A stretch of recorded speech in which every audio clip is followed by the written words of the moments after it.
Welcome to the next episode of White Threads FlossTube. Today I'm wearing a Smøyg shirt. Actually, let's start again. We don't say Smøyg. I say that as an Australian. Smøyg is spelled S-M-O with a slash through it, Y-G. The O with a slash through it is an sound, and then we've got the Y, which gives us a Y as well. So it's actually said Smøyg. So if you slow that right down, it's Smøyg. So you can see you've got the O with a slash through it, giving the and the E from the Y. So Smøyg, Smøyg, Smøyg. So say it slowly first, then get it faster and faster, and you'll get the idea of how it works. So, it's Smøyg, not Smøyg, but probably I will just call it Smøyg because I am Australian, I'm not Norwegian. Sorry, Norwegians. Anyway, today I am wearing my Smøyg shirt, which is the first piece of Smøyg I actually made. I'll try and come a little bit closer so you can see it. When I went to Norway to research my book, Early Style Hardanger, I was there on 17th of May, which is their national day in Norway. And on that day, they come out in their beautiful national costumes, regional costumes, and they parade through the large towns and probably the small ones as well. I was in Bergen that day and they have an amazing parade there. And I saw many people wearing Hardanger dress because it's the closest region to the Hardanger fjord. But there were also people wearing dress from other regions, of course, as well. And one of the regions that the embroidery, well, it really caught my eye, was from Telemark. And that's where this style of collar comes from. And a lot of the Smøyg comes from the Telemark region, though not all of it. It's also in Hardanger and it's also in Setesdal as well. Which is in Ost-Agder. So there is Smøyg in a few places, but what particularly caught my eye was the beautiful shirts from the Telemark, the different Telemark regions. So I decided that as it seemed so interesting to me, I would make a collar for a shirt just because I wanted something to wear. And then I wore it to the craft show in Sydney that year. And people said, so when are you going to teach us that? And I thought, oh, well, I wasn't planning to, but if you're asking, maybe I will. So that's how I wrote my book, Smøyg, Pattern Darning from Norway. And the piece that I'm going to show you today is the band sampler from that book. It has 22 different bands on it, and they are in all different styles from different regions, and they're all based on historical pieces. So I thought that I would show that to you, go through each band and explain it to you. So we'll first start off just by moving down the length of the runner so that you can see it all together, because it is quite long. It's over a metre long, which makes it incredibly difficult to photograph actually. So here we are, finally getting closer to the bottom, and there it is right at the bottom. Right, so this is the first band on the band sampler. It comes from the design of a belt from the Hordaland region, and it was worked in wool, and those are the traditional colours that they used. The next one is from a bridegroom's handkerchief from the Telemark region, again worked in wool, and the stripes were quite common for this style of design. Then we will move along. This one here is also worked in wool. It was a collar from Telemark, but worked in black only.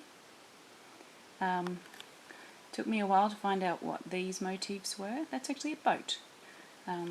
I couldn't actually identify that without someone pointing it out to me, but now I know, so that's good. This design here was from a collar and cuffs from the Buskerud region, and I'm probably saying all of these things really wrongly, and I do apologise for that. That is because I'm not Norwegian, so I'm just saying it the way I think it's probably said in Norwegian. I apologise if it's wrong. This one here is a shirt collar from the Telemark region. Interesting use of colours there, not quite so common. They tend to use a lot of reds and things, and this has got a lot of green, so it's a bit different to what you normally expect.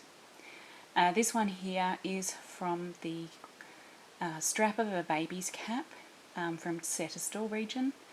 and I think the blue ones were worked possibly, the blue stripes were possibly worked in silk. Could be wrong there.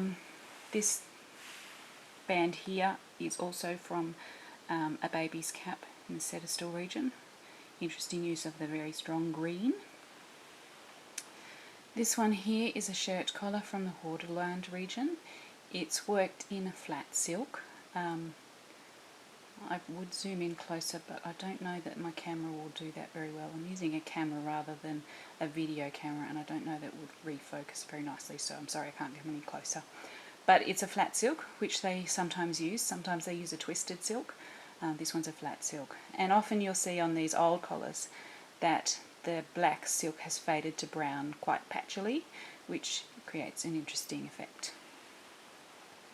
Here we have another stripy design. This is worked in wool. It's from the Telemark region, and it would have been a design from a lycros or a ceremonial cloth.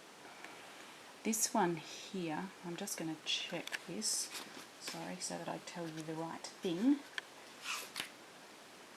That one is from a bridegroom's handkerchief in the Telemark region. It was also worked in wool, and the colours of the red, the green and the blue were quite typical for that sort of thing.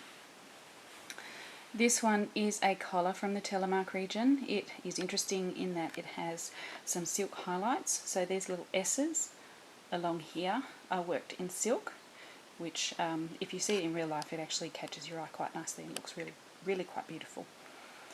The next one here, these are, I'm going to check this too because I don't want to get it wrong, don't want to tell you the wrong thing. These are from the cuffs and collar of a shirt from the Hallingdal region. And it's really unusual in that the lines of stitching go across the design rather than up and down as they would normally. So that one's quite unusual. The next one we have, this band was found on a sleeve cuff from the Telemark region. When it was worked on that sleeve cuff, it was actually really fluffy thread and quite bright, as you can see here. This next one here is a shirt collar from, I'm going to check it as well,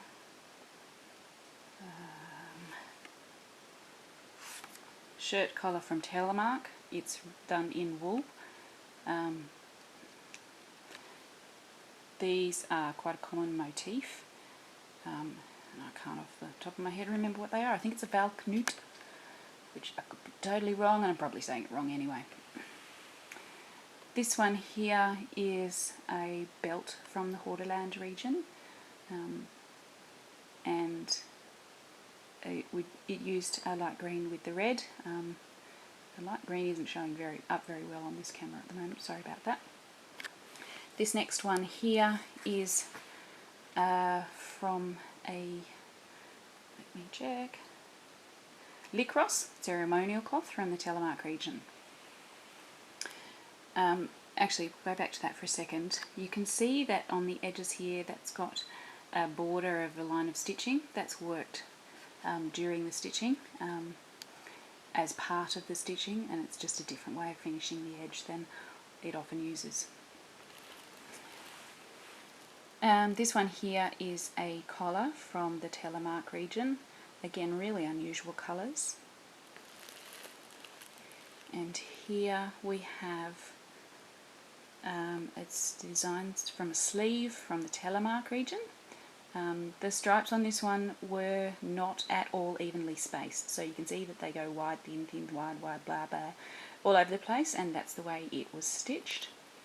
This one here is from the yoke of a shirt from Hordaland. It also is worked in silk, which is why it's such a very deep black.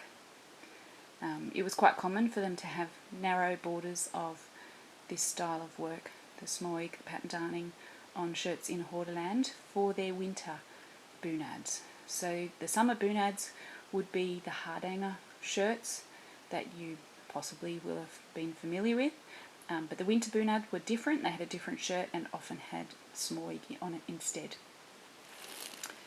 Here we have another shirt from telemark. This is actually one of my favourites. I love the colours of this one.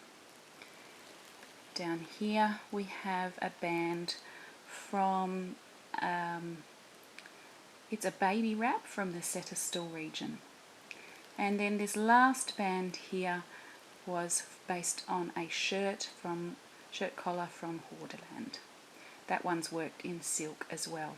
So you can see that most of it is worked in wool, but some of the designs instead are worked in silk or with silk highlights.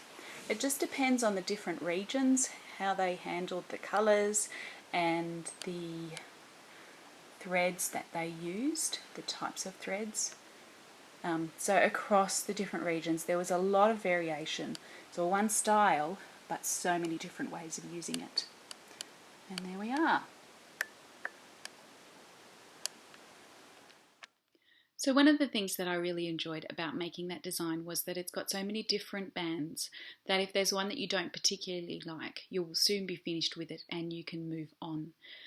So I think it's probably a really good project to be working on in a time of social isolation, because you've got clear markers of your progress. Once you've finished one band, you can move on to the next.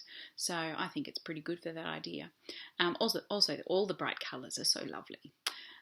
We do have that available as a supplies pack. The instructions are in the book, so you would need a copy of the book, and then there's the supplies pack, and it's beautiful with all the lovely threads and colours. It's worked on 34 count linen, so it's not really fine. I would suggest though that you might want to use magnification and lighting so that you don't strain your eyes while you're working on it. It is a lovely project to work on, and you don't need to frame it. As you can see, I've got mine on metal rods for hanging it that way, which I also stock, so you can get them from me as well. And so yeah, it's just a great project to make. Personally, I think so anyway. I do know of other people that have made it and have really enjoyed doing it too. So that's all I have to say today. It's been lovely to spend the time with you. I hope you're getting lots of stitching done and that you are well, and that those around you are well as well. So I'll see you next time. Bye.